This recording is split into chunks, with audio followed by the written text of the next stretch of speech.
Why do we sit here being silent, watching our leaders turn into tyrants? Have they forgotten which side they're fighting for? Checks and balances set aside and rule of laws, youths and ours, and Constitution openly ignored. Man, I'm not okay. Think we are being played. Is it time for right and left to join a greater cause? Man, I'm not okay.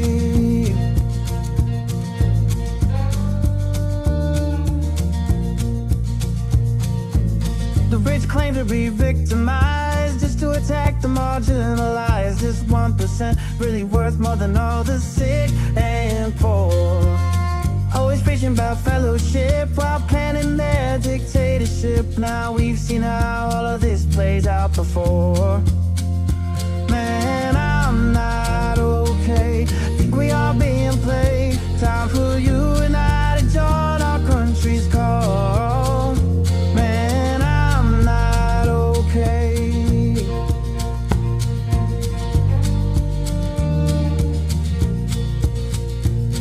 Ever wonder all the mystery, why they whitewash our history, keep dividing is their plan? All in all, such a scam. Algorithm very sly, only used to spread the lies. Politicians know well, hate is simple to upsell. Man, I'm not okay. Think we are being played. Time for you and I to join our country's call. We are not okay. America is not okay, and we all know that. Former Congressman Joe Walsh, this is The Social Contract with Joe Walsh. Let's figure out how to get okay together.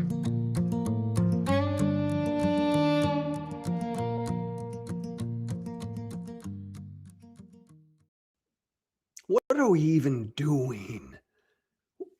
What are we doing debating political rhetoric? What are we doing having a debate or a fight or an argument about which side is more divisive, which side is more hateful? What in God's name are we doing? Why are we even having this discussion with this guy in the White House? Come on, this is madness. Donald Trump, the most divisive person we've ever had in that office. Why, this isn't even a debate about who's more to blame in this country for the divisiveness, for the hate, for the cruelty, for the rhetoric. What do we do? Pull back for a second, for a moment, all of us, no matter what your age is. Stop for a minute. Stop everything you're doing right now. I get we're dangerously divided. I talk about it every day. I get it. I get we're idiotically polarized. I get that. But stop what you're doing right now. It's April 28th, 2026. Just, can we put everything in? Have we lost all touch with reality that we can't put everything into just a little bit of context? The president of the United States is Donald Trump. Stop. Right there. We've had Republican and Democratic presidents before him. A whole bunch. None of them spewed hate and ugliness and cruelty and divisiveness like this guy. Just pause for a moment. Whatever your party is, look back at Reagan. Look back at George H.W. Bush. Look back at Jimmy Carter. Look back at Bill Clinton. Look back at George W. Bush. Look back at Barack Obama. Look back at Joe Biden. Stop, Republican, Democrat. Can you imagine? I mean, stop. Can you imagine any other president in American history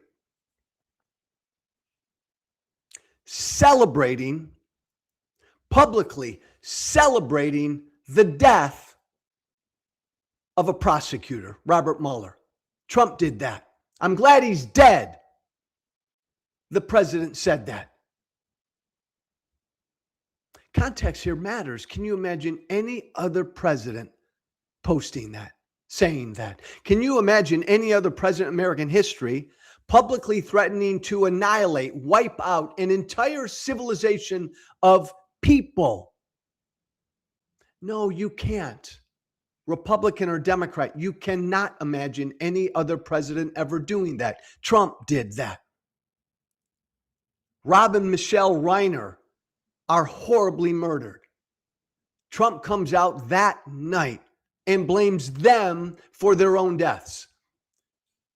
They had Trump derangement syndrome, Trump said. The president of the United States said that. Can you imagine any other president, Republican or Democrat, a famous Hollywood couple, a decent Hollywood couple, no matter what you think of their politics, doesn't matter. A decent Hollywood couple is horribly slayed. Can you imagine any other president dancing on their graves? 2017, Donald Trump called our intelligence community Nazi Germany. The president of the United States in 2017 called our intelligence community Nazi Germany. Can you imagine any other president publicly saying that? 2024, just 2 years ago, Donald Trump called Joe Biden's administration the Gestapo administration. Imagine any other president speaking like that. Trump's called his foes fascist for years. Nancy Pelosi's husband was brutally assaulted. Donald Trump publicly made fun of that assault, laughed at that assault. What are we even doing here comparing people's rhetoric? There's no comparison. This guy is the president. He's the king of hate, the king of cruelty. Paul Pelosi is almost killed with a hammer, and the president of the United States publicly makes fun of that. Can you imagine any other president, Republican or Democrat, doing that? Fuck no. You can't. Trump in 2019 posted about Second Amendment people blocking Hillary Clinton from appointing judges. He's told his supporters 1,000 times to physically fight for him. Can you imagine any other president of these United States publicly telling his supporters to physically fight for him? Remember in 2020, during the 2020 campaign, there was that altercation, a Biden campaign bus and a convoy of Trump pickup trucks dangerously surrounded a Biden campaign bus. Trump loved it, posted it, praised it publicly. A few years ago, Montana's governor physically assaulted a reporter on tape, on video. Donald Trump praised him. Can you imagine any other president, Republican or Democrat, doing that? Trump has repeatedly raised hypotheticals about what his supporters might have to do in the future if they have to get violent. Donald Trump, January 6th, you'll never take your country back with weakness. If you don't fight like hell, you're not going to have a country anymore.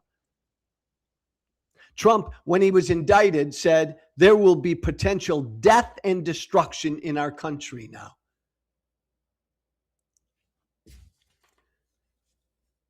A few months back, Donald Trump called for the public hanging of 6 members of Congress. What are we doing? Why is this even open for any sort of a debate? We have a monster in the White House. I acknowledge fully, right? We got a divided country completely, right? There's way too much hate in this country completely. We got to get off of this road of hate completely, because the road of hate leads to violence. Man, I preach this every day, but we have a monster in the White House. No one listening to me right now can imagine any other president publicly spewing such ugliness and hate.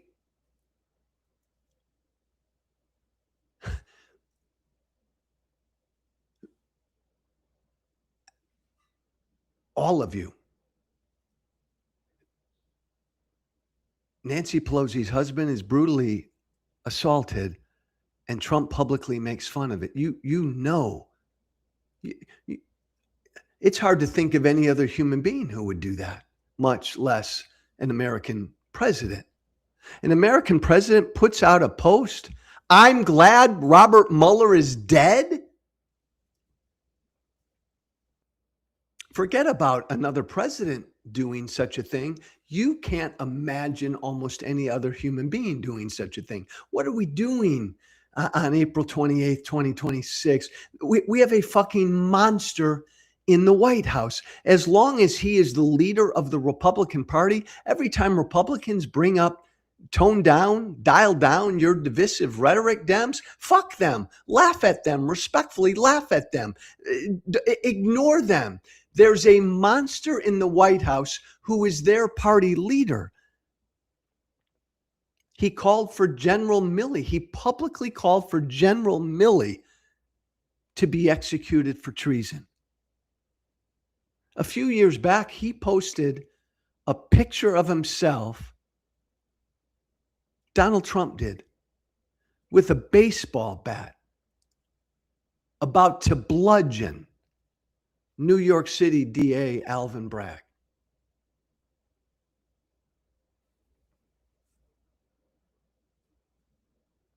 We're debating rhetoric.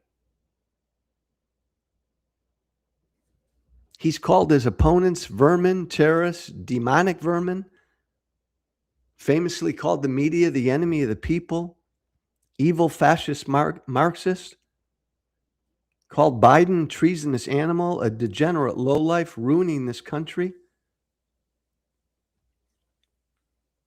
And then this, Keith, you got that image of Biden in the pickup truck? I'm sure many of you forgot about this. When was this from? I don't know.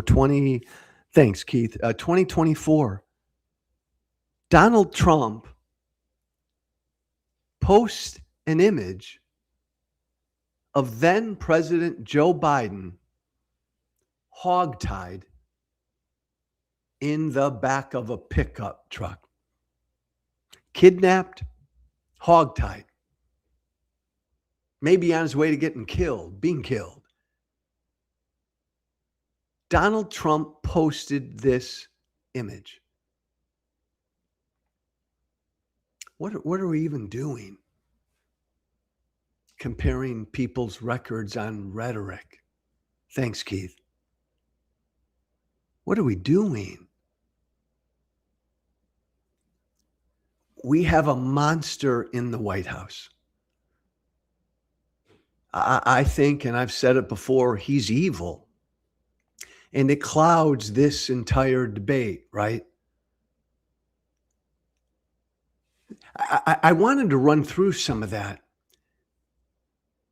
Again, just to bring context.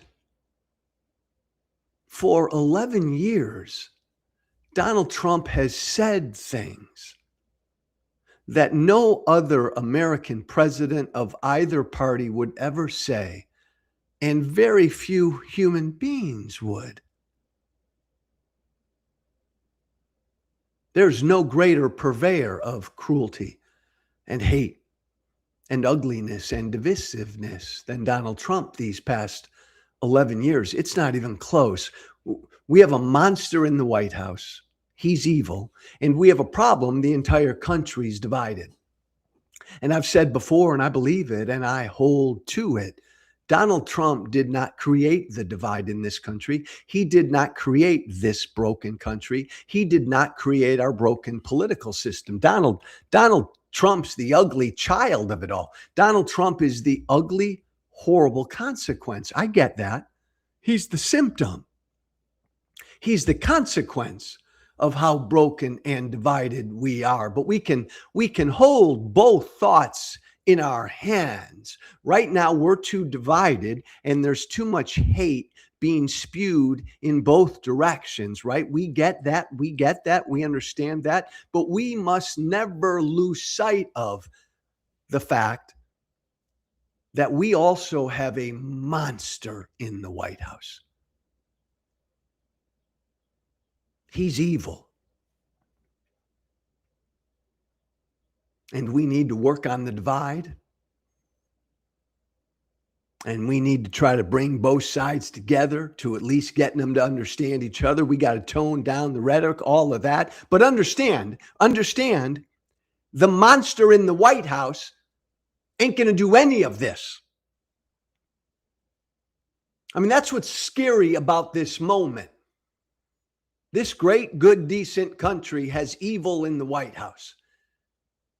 And to ignore that, to go on a CNN show or turn on any of the cable news or any podcast, and we're actually having a conversation about who's more to blame for the rhetoric in this country? Like who's stirred up more hate in this country? Who's done more to incite violence in this country? How do you have an objective conversation about that when there's a fucking monster in the White House? When the guy in the White House, you follow me, is the greatest spreader of hate and cruelty. And there's not a close second. You see how that kind of complicates the talking head discussions.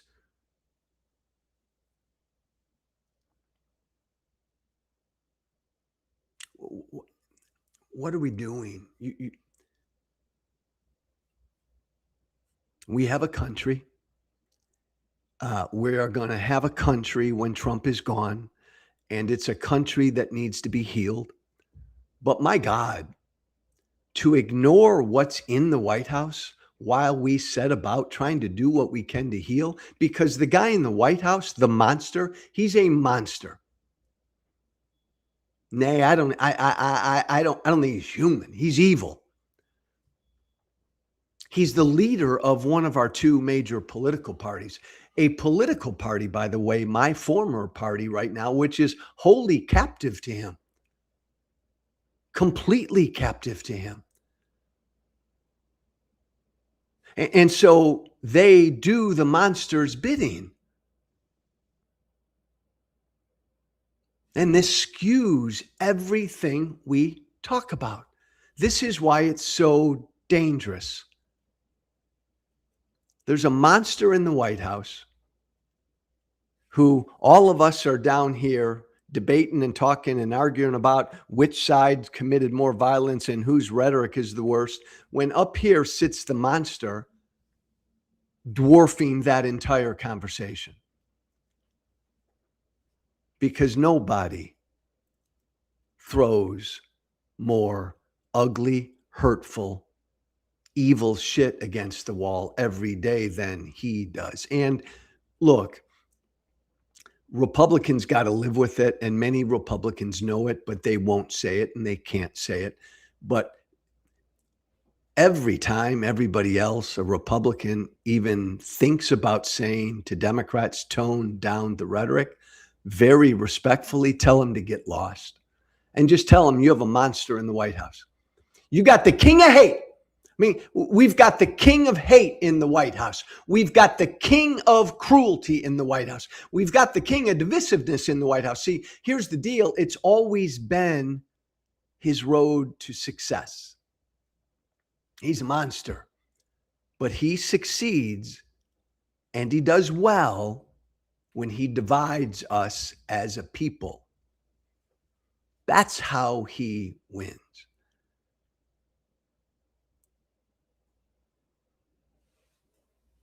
The data should matter. I don't like playing the which side commits more violence. Your side commits more violence than my side game. There's political violence on both sides. The data, all the data, all the data, all the facts, all the evidence shows that political violence in America has always primarily been a right-wing problem up until mid-year last year. That's the truth. Every data point out there right now by every group, public and private, that studied it and detailed it, that's the story. Right-wing violence in this country, just go back the last 30 to 40 years, has always been way more prevalent on the right and deadlier on the right until mid-year last year. That's the truth. And anybody who tells you something else, right or left, they're lying to you. They're blaming others. They're taking us down this road of extreme polarization.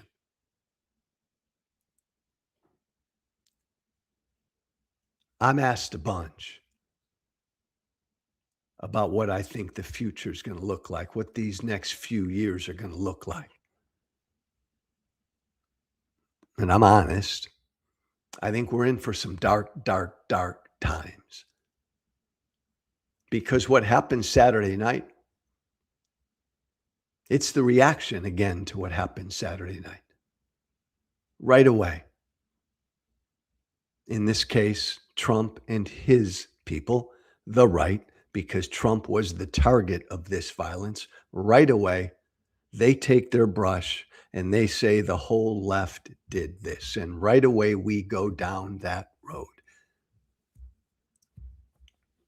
We're not ready yet to unite this country. And as long as that monster sits in the White House,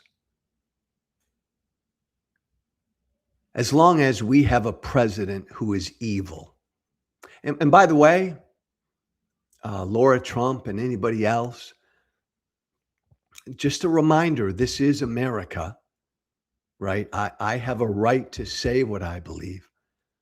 I have free speech in this country. And if I think your daddy-in-law, Laura Trump, is a monster, I'm going to say it. I'm going to say it because I believe he is.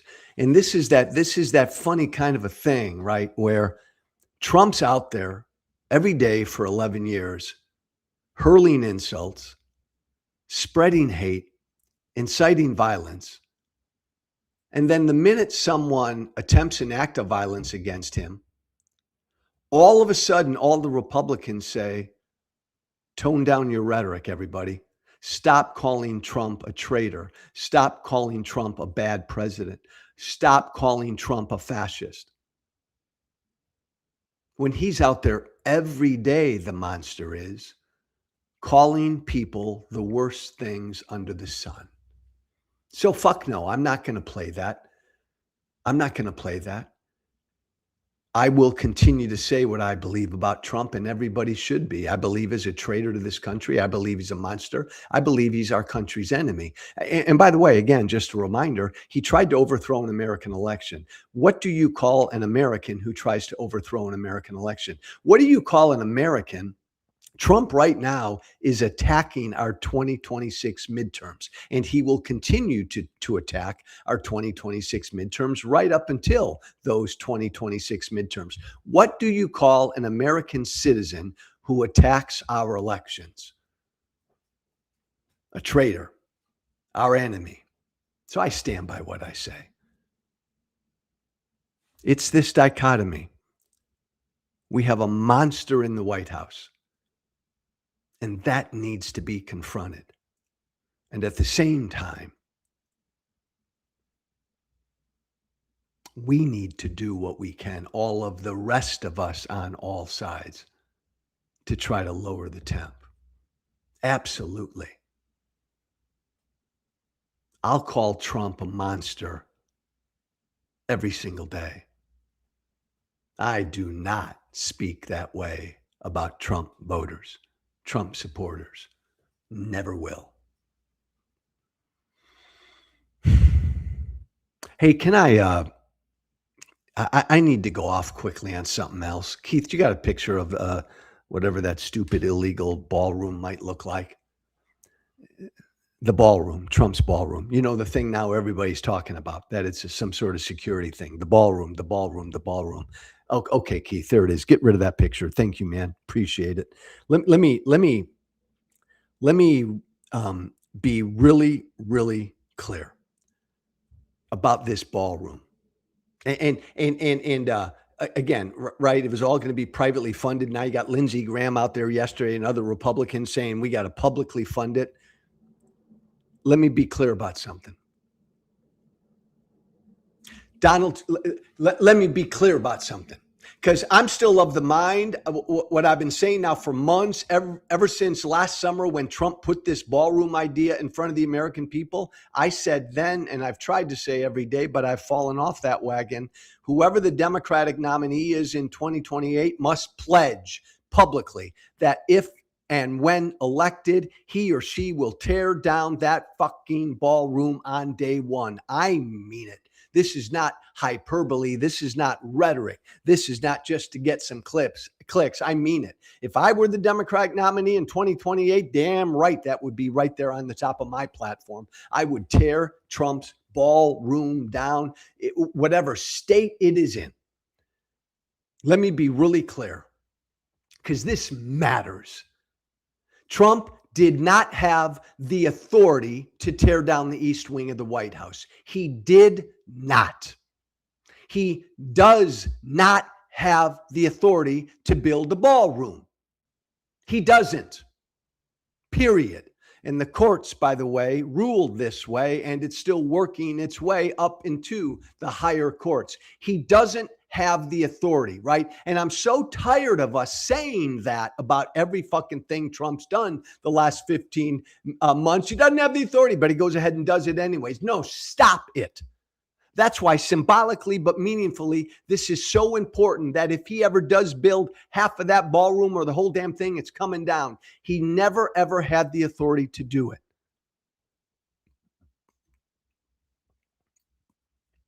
That house isn't his. This is why this is so important. The White House isn't Trump's. It belongs to us. It belongs to the American people. Every president just lives there for their 4 or 8 years in the White House. It's our house, damn it. It's not his.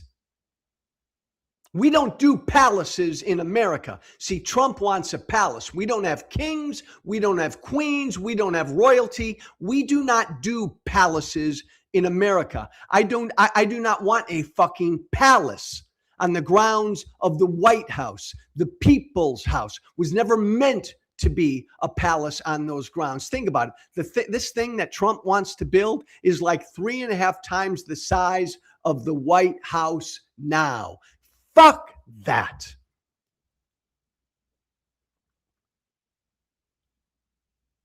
Whoever the Democratic nominee is in 28, I'm dead serious. This cannot be one more of these things you just move beyond because, Joe, Dems need to talk about the price of beef or the price of milk or whatever. I'm sorry. Fuck that. Can and must do both. This ballroom is a vivid symbol of a guy who believes he's a fucking king. He had no authority to build it, and he's building a palace on our house.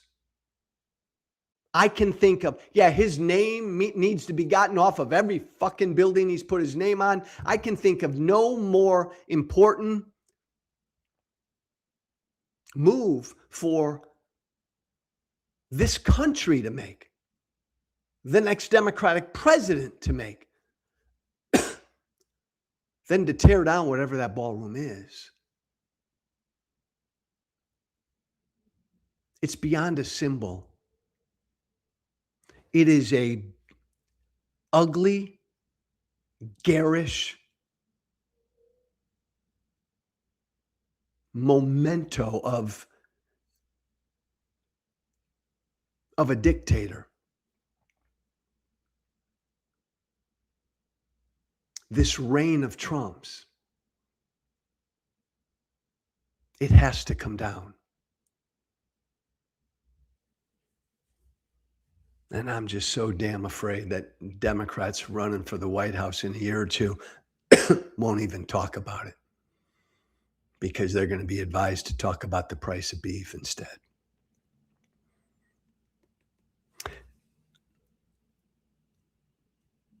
What Trump has done to this country, the damage he's done this country in just 15 months. We still have, 2.5, almost 3 years. There's so much of the damage that needs to be undone.